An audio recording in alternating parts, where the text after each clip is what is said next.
সশস্ত্র সন্ত্রাসী সংগঠন ইউপিডিএফ কর্তৃক জাতীয় ঐক্যমত্য কমিশনের কাছে 3 পার্বত্য জেলা নিয়ে স্বায়ত্তশাসিত অঞ্চলের প্রস্তাব দাবির মাধ্যমে পার্বত্য চট্টগ্রামকে বাংলাদেশ থেকে বিচ্ছিন্ন করার ষড়যন্ত্রের প্রতিবাদে ও আঞ্চলিক সংগঠন ইউপিডিএফকে নিষিদ্ধের দাবিতে পার্বত্য চট্টগ্রাম ছাত্র পরিষদ পিসিসিপি রাঙ্গামাটি জেলা শাখার উদ্যোগে বিক্ষোভ মিছিল ও সমাবেশ অনুষ্ঠিত হয়েছে।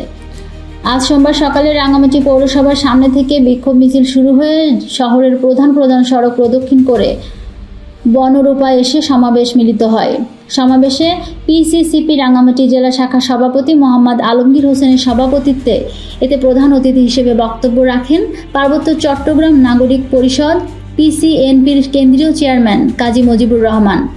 প্রধান বক্তা হিসেবে বক্তব্য রাখেন পিসিসিপির কেন্দ্রীয় কমিটির সাংগঠনিক সম্পাদক রাসেল মাহমুদ।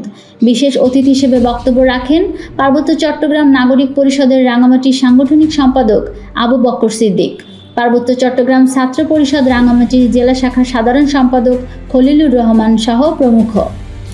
পিসিসিপি এর সমাবেশে বক্তারা বলেন, বাংলাদেশে পার্বত্য চট্টগ্রামের বর্তমান রাজনৈতিক পরিস্থিতি যে গভীর সংকটের মধ্যে রয়েছে তা আর কোনো অবস্থাতেই অস্বীকার করা সম্ভব নয়।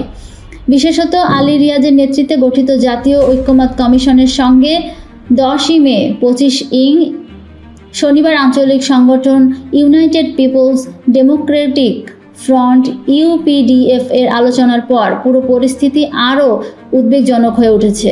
কমিশন কি সত্যিই জনগণের অধিকার প্রতিষ্ঠার লক্ষ্যে কাজ করছে, না সন্ত্রাসীদের রাজনৈতিক বৈধতা দিয়ে তাদের গণতান্ত্রিক প্রক্রিয়ার অংশ করে দেশের নিরাপত্তা ও শান্তির প্রতি চ্যালেঞ্জ সৃষ্টি করেছে?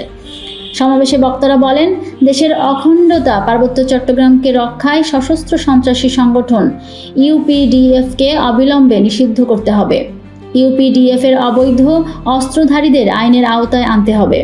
সন্ত্রাসী সংগঠন ইউপিডিএফকে নিষিদ্ধ করা না হলে 3 পার্বত্য জেলার শান্তিকামী মানুষকে নিয়ে পুরো পার্বত্য চট্টগ্রামকে অচল করে দেওয়া হবে।